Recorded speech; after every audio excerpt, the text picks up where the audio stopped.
آج کے پروگرام کا جو ہمارا موضوع ہے وہ بڑا دلچسپ، کیونکہ دنیا میں مختلف لٹریچرز جتنے بھی گزرے ہیں ان تمام لٹریچرز میں کسی نہ کسی جگہ پر ان ایپیڈیمکس کا کسی نہ کسی حوالے سے ذکر موجود ہے، کیونکہ یہ ایک ظاہرہ سوشل ریالٹی ہوتی ہے، اور سوشل ریالٹی ادب کا حصہ ڈائریکٹلی یا انڈائریکٹلی دونوں صورتوں میں بنتا ہے۔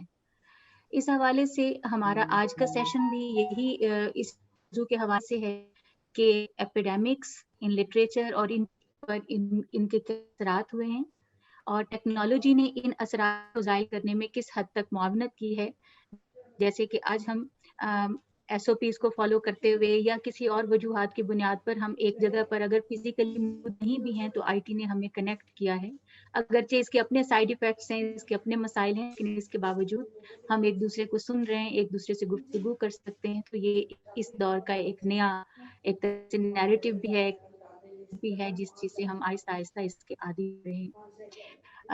میں گفتگو کا آغاز میری ایک چھوٹی سی اس سے کرنا چاہوں گی، بلکہ اپنا ٹائم بچاتے ہوئے میں کوشش کروں گی کہ اپنا وقت کم سے کم میں لوں۔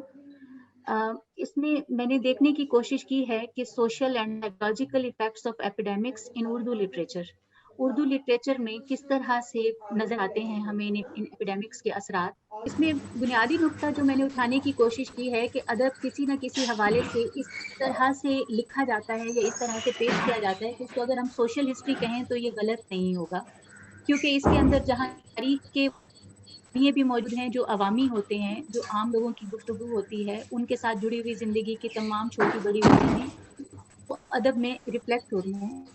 خاص طور پر 19ویں اور 20ویں صدی کے لٹریچر کا اگر میں آپ کو حوالہ دوں تو اس میں یہ بات گی کہ اس میں 2-3 حوالے ہمیں صرف لٹریچر سے براہ راست بہت اچھی طرح سے ہم اخذ کرتے ہیں، جیسے کسی کا مائک آن ہے، اچھا، جس میں خاص طور پر اگر ہم دیکھیں جنگ 1857 کے جو فوراً بعد کے اثرات ہیں وہاں کے سوشل ہسٹری پر، سماجی جو صورتحال ہے، اس سماجی صورتحال کا بیانیہ ہمیں اس وقت کے ادب میں زیادہ واضح طور پر نظر آتا ہے، کیونکہ اگر ہم ویسے ہسٹری کی طرف جائیں تو ہمیں 3 مختلف نیریٹیوز نظر آئیں گے، جس میں ایک برٹشرز کا نیریٹیو ہوگا، ایک لوکلز کا ہوگا، اور تیسرا ایک اور طرح سے ہوگا جس میں ہماری ایک مذہبیت کا حوالہ یا ہندو اور مسلم نیریٹو بھی آپس میں اس میں بھی طرح سے ایک متضاد سی صورتیں ہوتی ہیں، لیکن لٹریچر ایک ایسی ہمیں ایسا نظر آتا ہے کہ جس میں یہ سارے بیانیے ہمیں پوری سوشل ریالٹی کے ساتھ اپنی تقریباً تمام سماجی حقیقتوں کے ساتھ ہمارے سامنے نظر آتے ہیں۔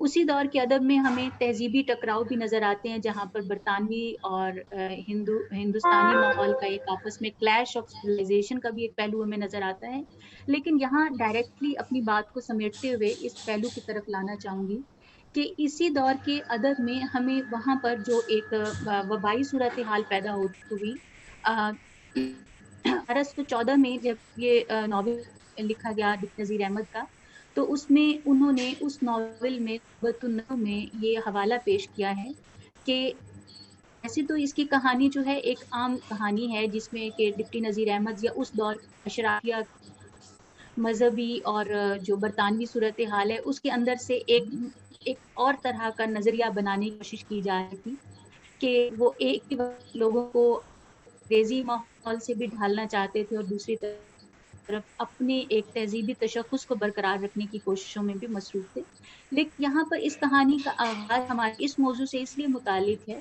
کیونکہ جب اس کہانی کا آغاز ہوتا ہے تو اس میں ہمیں اس دور میں جو ہیضے کی وبا تھی اس ٹوٹ پڑنے اس کہانی کا آغاز ہے۔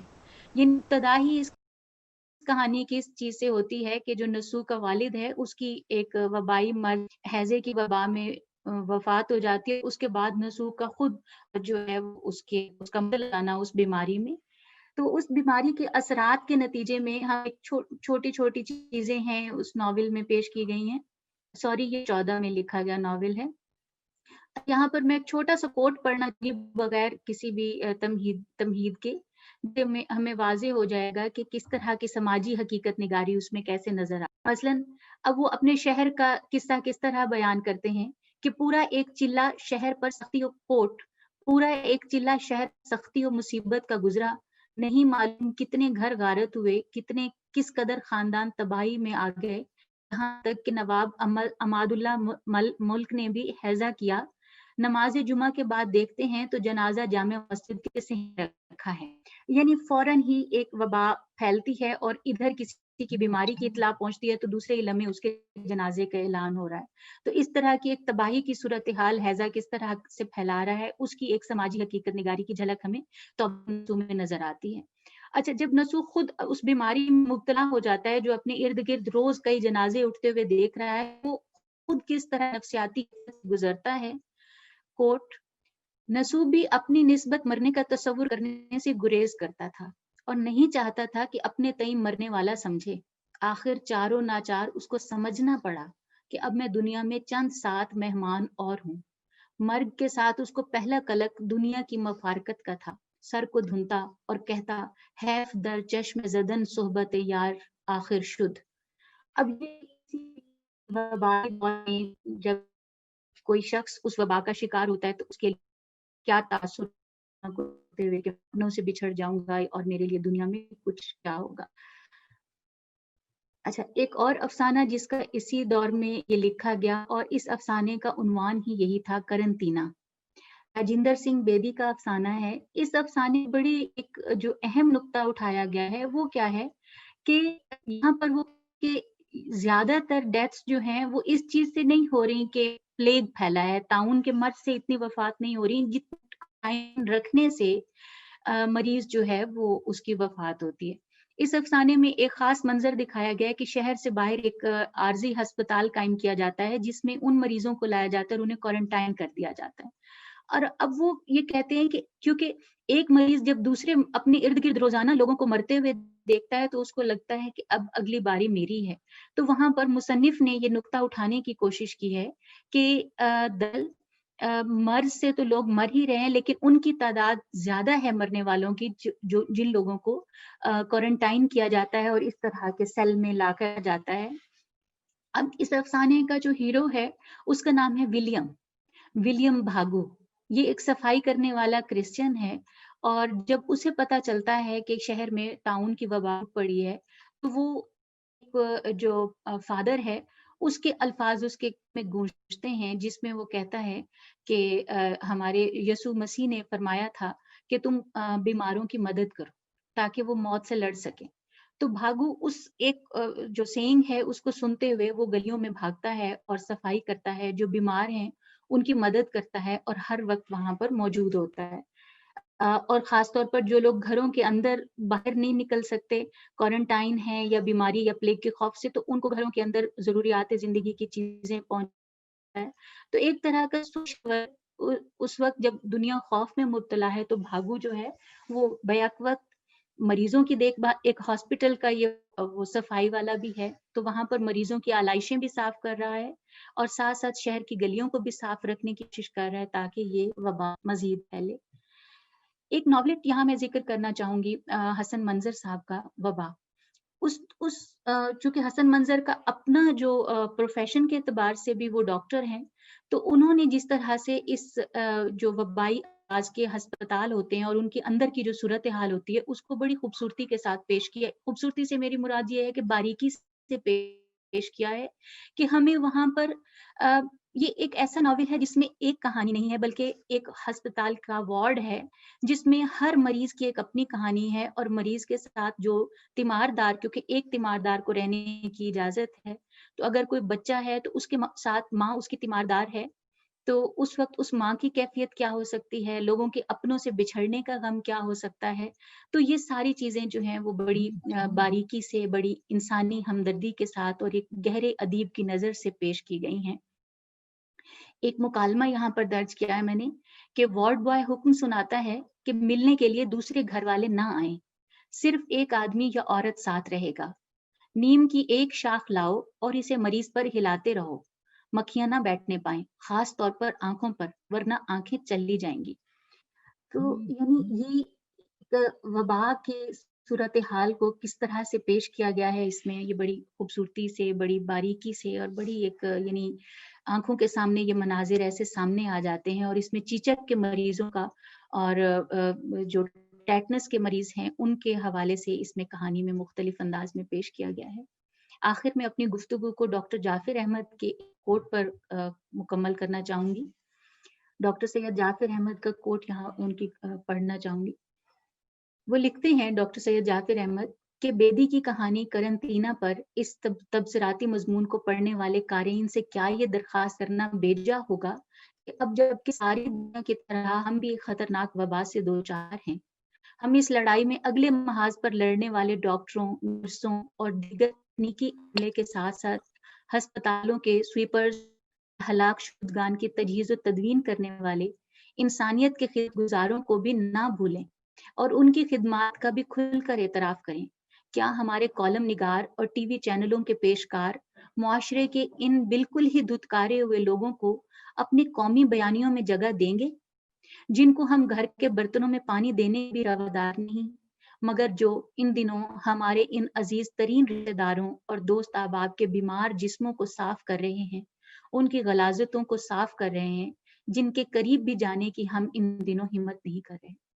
تو یہاں پر میں اپنی گفتگو کا اختتام کروں گی، اور یہ بڑا اہم نقطہ ہے کہ اس وقت جس طرح سے ادب میں لٹریچر میں ایک جھلک ہمیں دکھائی گئی ہے کہ بلا تفریق رنگ، نسل، مذہب کے ایک انسانی کا درس دیتے ہوئے یہ کارکن جو ہمارے مریضوں کی آلائشیں اٹھا رہے ہیں، یا ایک ایسے وبا کے دنوں میں جب ہم اپنے ہو کر اپنوں سے نہیں مل پاتے، اس میں یہ ہمارا جتنا بھی پیرامیڈیکل سٹاف ہے وہ کس طرح سے آگے بڑھ رہا ہے. تو ہمارے ہیروز ہیں اور ہمارے جتنے بھی میڈیا ہے یا ہمارے لٹریچر میں اب یہ بطور ہیرو کو ہمیں آگے بڑھانا ہے تاکہ ان کی بات کا اعتراف کیا جا سکے. جی میں اب گزارش کروں گی محترم رضا نعیم صاحب سے کہ وہ اپنی پریزنٹیشن پیش کریں. جی رضا نعیم صاحب. Thank you. Can I request the organizer?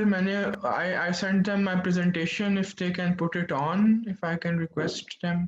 جی عادل صاحب, can you hear me? First of all, I would like to thank the organizers for giving me this opportunity. Once again, it's always a pleasure to contribute to any panel which is managed by Ahmed Salim Sahab, who I respect greatly, as well as Humaira Saiba. And this time of the year is always something to be looked forward to. I think for the last 3 or 4 years, I have been very privileged to associate with this panel, which is organized by Ahmed Salim Saab and Dr. Humaira. For this presentation, actually, I had to go through a lot of material, because plagues and epidemics have been the norm in the West. If what we call the West since the days of ancient Greece. So the disclaimer I would like to offer is that this presentation and my paper is in no way very exhaustive. It is not meant to be an exhaustive paper. This is just a survey of a very selected portion of literature which has been produced on epidemics. And I am grateful to Ahmed Salim Saab because I consulted him before I embarked on this presentation, and he guided me throughout this process. So please do not think that this is a very exhaustive. It is just a very selective snapshot of some of the literature which is produced about epidemics. And at the end of my presentation, I will also try to incorporate something about Corona, what has been written by Corona.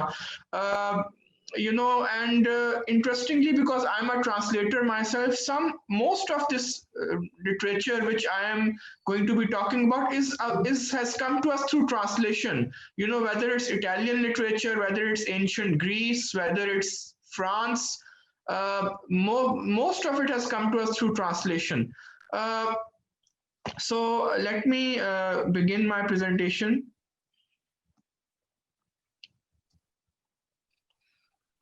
So we began this, we began this year when the World Health Organization actually declared, the coronavirus as a pandemic on a global scale. And despite the fact that it has been declared as a pandemic on a global scale, uh, uh, you know, uh, still we are still reeling from it. It has taken everybody by surprise. The speed and the scale of this pandemic has taken everybody by surprise. And we are still far away from a very effective vaccine to be developed. So interestingly, the word novel has been attached to the current outbreak, and it's very interesting. It's a very interesting observation. The word novel has been attached because for this presentation I had to flip through endless reports and a lot of novels, lot of stories. And why does one turn to stories in the first place? I mean, yes, there was a compulsion for this panel to look through novels, but also during the days of corona and social distancing, one turns to literature, one turns to stories, not as a diversion tactic, but as some sort of a refuge, a promise, maybe that better days are ahead. uh, I think the first thing which I would like to mention here is the work of Albert Camus, who I think is known to everybody. He is a Nobel Prize winning French writer. I think when this coronavirus actually started, uh, his famous novel The Plague actually, it if you asked anybody, most of the people, they had something to do with Albert Camus' Plague. Someone was reading The Plague, someone was drawing inspiration from it. So that this novel, is a world famous novel, and most of the readers, most of the writers who have written about the corona epidemic or have something to say about it, they have been reading this novel. What is this novel about? Uh, this novel is about, can I have the previous presentation, please? I'm still, thank you. Uh, so, The Plague is a grim narration of a physician's struggle to cope with a deadly disease, the deadly disease which is affecting an entire city. And of course, Albert Camus was an Algerian national. He was born in Algeria. So, the city which he's describing is Oran. Oran is one of the major cities of Algeria. So, that is the setting. Next, please. So during the, as the coronavirus took its toll, my mind kept returning to this novel. When we were discussing it with friends or talking about what they are reading, what they're writing, the mind kept returning to this novel, The Plague. And it is said that Albert Camus, who later on won the Nobel Prize for Literature, disliked the label of existentialist. But the unrelenting struggle against inevitable death reduces an absurdity. While the physician seems like a Promethean figure ready to face a lifelong punishment for his act of rebellion. So, in The Plague, the novel charts the progress of an epidemic in the Algerian city of Oran. And how does the plague come about? There is a sign. The sign is that before the arrival of the plague, there is a proliferation of dead rats. Uh, the city is seething with dead rats. And initially, the response of the officials is, they are very, they are dithering. But then the city locks down, and the inhabitants of the city either resign themselves to their fate or they attempt to come to terms with it in various ways. So this is something very, very similar to what actually we are facing. In Pakistan, we have had 1 or 2 lockdowns. Around the world, we've had multiple lockdowns. So it is very interesting. The comparison is really interesting with what Oran is facing, according to Albert Camus. Next, please. So if you read this novel in 2020, we are at the end of this year now, it is a very unusual experience. Every page of the novel is brimming with insights. It contains some jolting insight which is speaking to our own situation. The novel was written, 60, 70 years ago, but it is very amazing. It seems like it was written yesterday. And in cool, dispassionate prose, Camus' narrator analyzes the psychology of citizens under quarantine, the behavior of bureaucrats, the monotony of aimless days and sterile memories, and the despair of grieving families. And we have all come to terms with these, ladies and gentlemen. In Pakistan, which is a third world country, we have been ad nauseum been facing all these behaviors which Camus has described in his novel. And The Plague is also a book about heroism, even while it argues that there can be no reassuring hero or impressive action, quote unquote, in an epidemic. Who are the real heroes of this book? The book's real heroes are the ordinary citizens, the doctors and other frontline health workers who continue visiting the sick and tending to the dying, despite their own fears and grief. Next, please. Now I would like to turn your attention towards a lesser known writing by Camus. This was an essay which he wrote before he wrote his world famous novel. And I have been reading about people write corona literature. I have found no mention of this essay anywhere, and the simple reason for that is that this is one of Camus' lesser known writings, and I was only able to get access to it because, let me share with you, for good or bad, I am signed up to Penguin Classics subscription service. And a few months before this panel was devised, I just got an unexpected email from Penguin Classics in the UK, and this essay was part of that mail. And this essay is remarkable.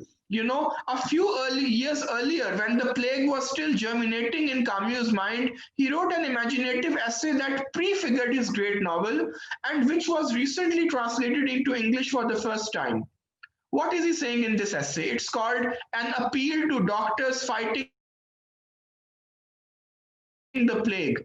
He moves from the practical to the ineffable. The essay offers advice to doctors fighting epidemics and acknowledges the terrible strain that they are under, a strain that may eventually become unbearable.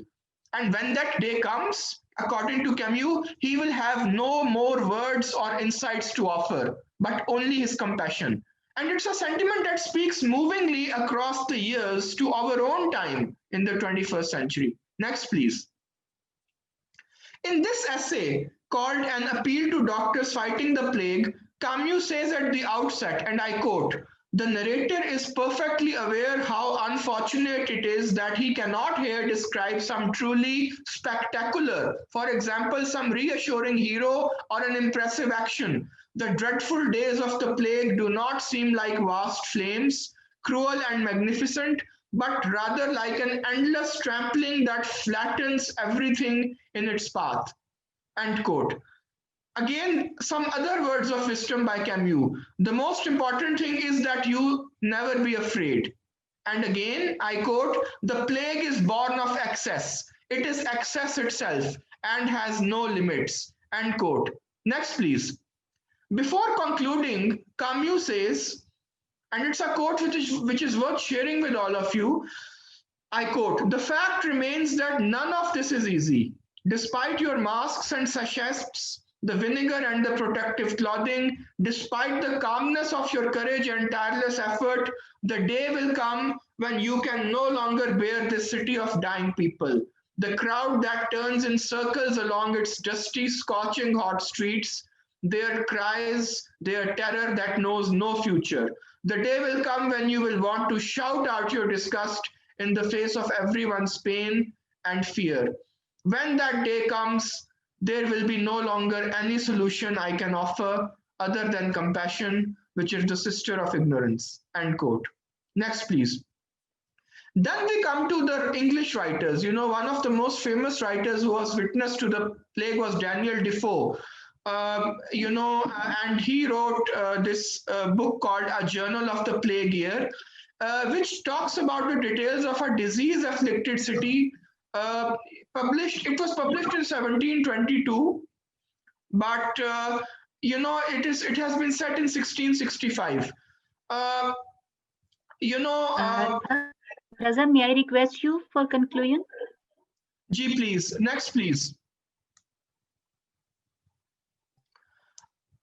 Actually, as I said, it's very difficult to summarize this vast field in just 15 minutes, and even in no, not 15, 10 minutes, but I can understand. Inshallah, we will read your paper in our publication form. Let me conclude, please. Just let me conclude in 2 minutes. Next. Please. Next, please. Next.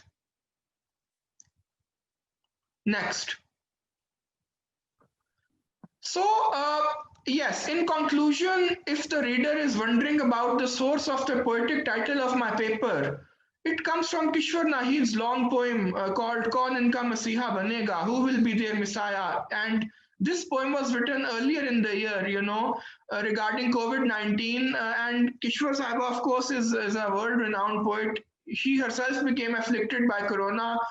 Thankfully, she is now fully recovered. So I have translated a stanza of this poem, and it will serve as a fitting way to end this presentation. Next, please. Who Will Be Their Messiah by Kishwar Nahid. I quote, "There is a single TV in this whole settlement, which all the women see for entertainment. But man or woman, no one indeed hears of Corona's destructive impairment.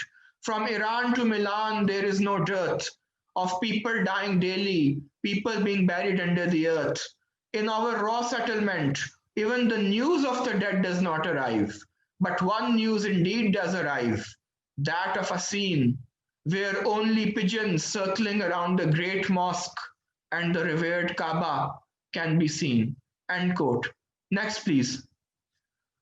So on this poetic note and a depressing note, I would thank you very much for your attention. And once again, I would like to thank Ahmed Salim Saab and Dr. Humaira for giving me a chance to actually read through this voluminous amount of literature and to do something worthwhile with this very vast topic. And I hope for better times, and I hope we can meet again next year in better times, in recovered times. Once again, thank you very much for giving me this opportunity. Thank you very much, Raza Naeem. You are really very intelligent for our panel, and you always contribute very well in our panel and in our discussions. I'm really thankful to you from Ahmed Salim Saab and me. Now I will request to Ms. Nusrat Zahra. She is very active member of the Indus Culture Forum, and she is very activist and humanistic approaches she has.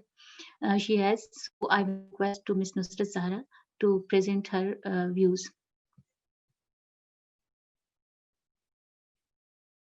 Ji, Ms. Nusrat Zahra, may I request you?